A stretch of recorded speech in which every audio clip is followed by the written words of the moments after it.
What's up, everyone? Bashnik here, and today I am going to show you how to make a homemade intro for free using Blender. First off, when you open Blender, it gives you all this stuff. It gives you a cube, a camera, and a lamp. So we're going to go ahead and hold on. We're going to add screencast first so I can show you what buttons I hit. Make it a little bit easier on you than guessing, right? And there it is. But we're going to go ahead and we're going to delete all these because we don't need them. Here tumbling in the background, it's Jace running around the room like a bat out of hell. But we're going to delete the camera, the lamp, and we already got rid of the cube. So moving on, we're going to add a basic text intro. So in order to add text, what you're going to do is you're going to hit space, type text, select add text. And there you are. It's kind of in a flat position away from what we want. I want to be able to press 1 on the number key and be able to see it facing forward. So we're going to go ahead and we're going to, there's options, some options for rendering, but we'll look into that later. We're going to go ahead, we're going to move this into the middle, and then we're going to rotate it so that it's facing this screen right here. This is what I see when I press 1. So what we're going to do is we're going to press R for rotation, X to put it on the X axis, and then we're going to type 90 or press 90 and then press enter. After that, you'll be good to go. And then in order to add your text, you don't just hit enter or whatever when you're selecting it. You just press tab to go to edit mode, and then there you go. You can press that. See, if you were to hit whatever again, it would just go down there. You don't hit enter after you're done typing. You just press tab again and go back to object mode, and there you go. And as you can see, it's kind of flat. So what you're gonna do is you're gonna use your number wheel on this little bar here, scroll over to the letter F, select that, and it gives you these options. And down here, the EXT, which stands for extrude, you press that up and down. You can kind of see it changing a little bit. So what you want, I already know I'm going to use, so we're just going to go with that. You can click it in the center, and you can put in your own input instead of just pressing forever. So we're going to put, that's too thin. We're going to go ahead, we're going to go with 0.2. I'm going to make it thick because it looks a lot better when it's bouncing around, right? But let's go ahead and do that. If you have it too thin, you don't really see a lot of the sides and whatnot while it's bouncing around the screen. But we're going to add another text because, this is Bashnik Corner, not just Bashnik. So let's add our text and do the same thing, If you were to just press R and whatnot, it would just kind of rotate around wherever it wanted, like so. And then you wouldn't have a good X-axis rotation. So press X, 90, and then enter. And there you go. And we're going to do the same thickness with this one. A little bit less, maybe. Yeah, I can't really tell much of a difference, but we'll know it's a little bit thinner. No one else will. But,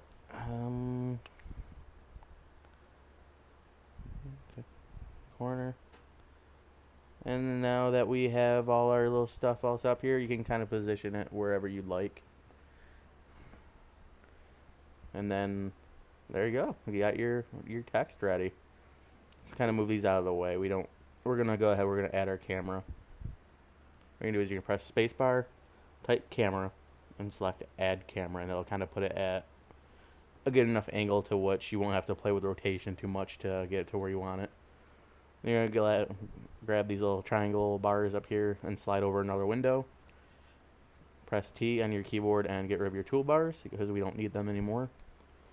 And then you're going to click View and Camera, and this little window here is going to be what your camera sees. All the darkened out spots your camera will not see. Everything inside the little yellow box, it will.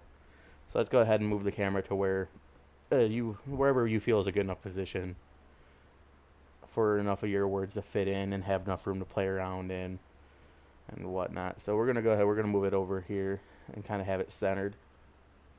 Almost centered. And there. We're going to move these out of the way a little bit. We don't want them in the start. We want to kind of let them flow in or flop in or whatever you want to call it. That's up to you. Alrighty. And as for the text color, you come over here right next to F. There's a little circle for text color, or the coloring of where you have selected, and you select the bar underneath the sphere. And we're gonna go with a mediocre-ish, lightish, darkish, wannabe-ish blue. And then on same thing in corner, you're gonna select it, and we're gonna go with a red. There we go. And now that everything's all colored in and whatnot, I'm going to show you how to add your first frame. Make sure your mouse is on the, down here is your little frame bar where you're going to put your implements, and we're going to go up here, hit A, select all, press I on your keyboard, and lock, rot, scale, which is location, rotation, scale. And there you go. You just made your first frame. Now it's a little bit like stop motion from here, but we're going to change our background coloring. Right, you can't tell from what we got here, but it's just this dark gray. So we're going to make it a nice green background. You'll be able to tell the background color when you select render. It'll kind of show you what the end product is going to look like, which we'll get into later. There, that's too dark. That's good. Yeah, we could live with this kind of green. There we go. Alright, so there you go. That's what the background is going to look like. That nice green there. If you didn't know what I did there, I just went to the first option on that little bar there and clicked the camera, then clicked render to render it out and see what it looks like.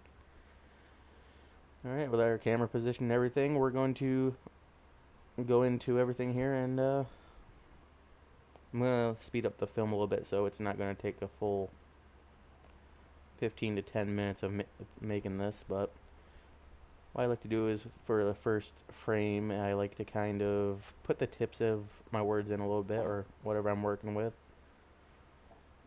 and kind of get like that little feeler. As you can see on that bar there for my intervals, there's like divisibles of 20. Those are almost like your seconds. Like each one was going to be a second. You come too close, they're going to go by too quick. So be sure to space them out nicely. And there you go. When you get to your frame and everything's where it should be, go over it about a second or whatever you're looking for. You press I, then lock, rot, scale, which is location, rotation, scale. And then there you go. There. Now what I'm doing is I'm just rotating them around a little bit, put them at different angles. What happens was, when you put such a large gap between your two intervals there, Blender creates its own in the process, and it kind of makes it a little more fluent. So you're not sitting there for an hour making probably about 12 clips just to get to look like what you would have by putting only a second. So thank you, Blender, for that. And then just keep moving them around, different angles and everything. Just keep them moving. That's what I like to do. You'll see in my intro there that everything's just moving.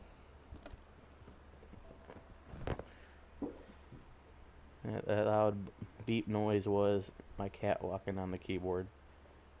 He's extremely playful right now, so I'm trying not to get bit at the moment. And then you're gonna just keep moving it. That's basically all this is. That's why I fast forwarding it, is just showing you the different angles and whatnot. And if you would like to just see it from here, that you got the feel of it or how everything works, you just want to see the end product of what we're doing here, in the description below there is a time that you can click or look at or whatever, and you just fast forward to it.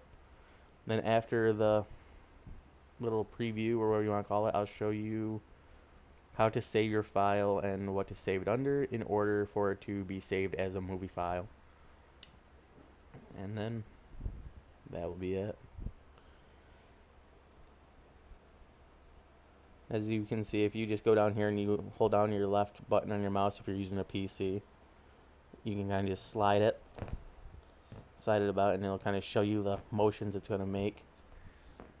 And then, or there's also a play button down there. You can click and it'll just kind of play it, but it goes on a loop. You have to hit the pause button to stop it. But yeah, it's gonna look pretty neat, you know. It's a quick way to add your own little feel to your videos. Make your own little intros and experiment. I haven't been using Blender too long, so as you can see, it's quite easy to get used to. I've been using Blender for probably 2 months now, and I've learned a lot in the 2 months, and as you can see from my intro, I've been able to add goblets and shit and all this other fun stuff. And as you play with it, it gets more interesting. You definitely learn a lot more, and it gets easier as you go. At first, it's gonna seem like this is hard. I'm just gonna sit back and walk away from it. Then it's almost like a challenge. It draws you back in. I've created quite a few things with it that I just love to experiment with what I can make on it. But yeah,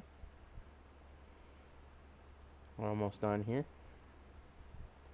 I'm just going to kind of make the letters here, or text, bounce off each other into where they should be.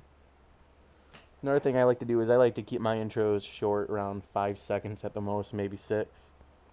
Because I personally can't stand those long intros that take about a minute.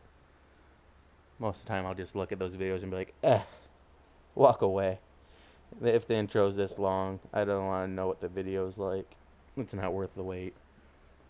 Yeah, people out there that just, have a video of something just repeating for a minute, or just sitting there for a minute, or just a text in the middle of the screen. And honestly, I get bored with those. That's why I like to have things just bounce around or move. Everything has to be in motion with me. Like, sometimes I feel the more interesting the intro is, the more interesting the video that I'm going to watch after is. Also shows the uniqueness or the personality of the person that's making the videos I'm going to watch. And if I feel that it's a boring intro, it's going to be a boring video. And I'm not going to show how to add sound to the background in this video. That's basically, you're going to save it under a JPEG or something like that if you want to add sound in Blender. Blender does give you the option to add sound. That's not something I'm going to get into here. I'll do that in another episode or something. This is also where I made my old 2D animations, You can see them in other videos and whatnot. But the 2D animation, and that's pretty easy on here. You can also make 2D characters and everything else, and you can do quite a bit. And you'll see that in the future probably. Yeah. We're almost done here, and get them to lock in. There we go. Yeah, just keep your intros short, have a lot of motion, and find a nice little tune that kind of fits it. That's another thing. Find a nice tune that fits your intro and your personality. Don't just put something that's like, I found it, whatever.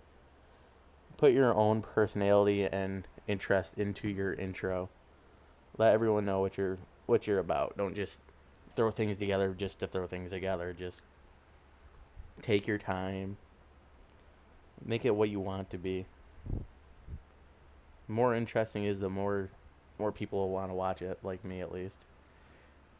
But remember, I'm also speaking from personal opinion. Who knows? Maybe some people like staring at words on the screen for a minute. But I personally don't. And there we go. What we're going to do is we're going to move the camera now, and we're going to have it go through the words. We're going to line them up and just inch it over so that it's going through the O. What will happen is Blender's going to automatically decide the route for this, and we're just going to hope that it kind of goes through. I don't want to spend too much time here. I just want to give you guys the idea of what to do and let you guys have at it. And if you'd like, I'd love to see your guys' creations and what you've done with what you've seen here, and leave a link in the comments below or something, and I'll definitely check them out and comment back. I'm definitely interested to see what you guys can do. I mean, there, if you hit the play button like so, and you can kind of see an idea of what's going to look like in the camera screen there to the right. And voila. There you have it. You can kind of mess around with the frame rates here. 30 is where you want to be at least for this. You want to be at 30 frame rates. Any higher, it's going to go too quick, and you're going to have to add a lot more. 30 frame rates is about right. A decent speed at least. And there you go. Now we're just gonna add in our frame of the words coming back, and it's not gonna necessarily show in our end product. It's just so the screen isn't blank as it fades out. It's just gonna be like, if it's there, it's there. If not, oh well. As long as it wasn't just no blank screen that, like I said, it'd get boring even if it's for a second. It's like, oh, that's it. Gotta throw out the illusion that there's more. But yeah. Something that I forgot to add in also is a lamp. You'll see that. I'll put that in later on. But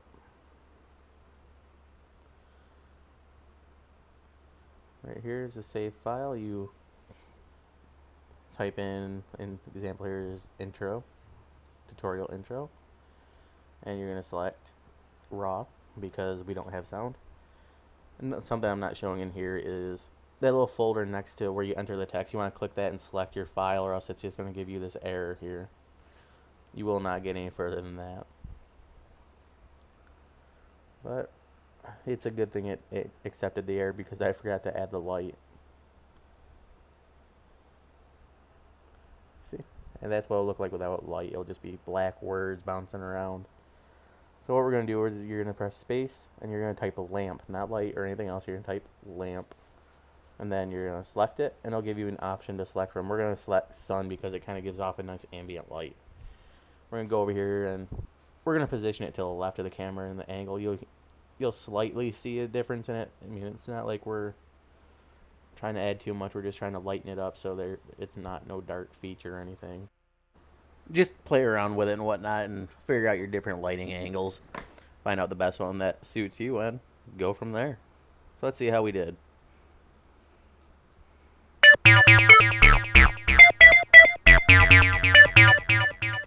Well, that wasn't too bad to me, so let me know how you guys did on yours and if you had any trouble at all. If so, leave it in the comments below and I'll see what I can do to help you or answer your questions.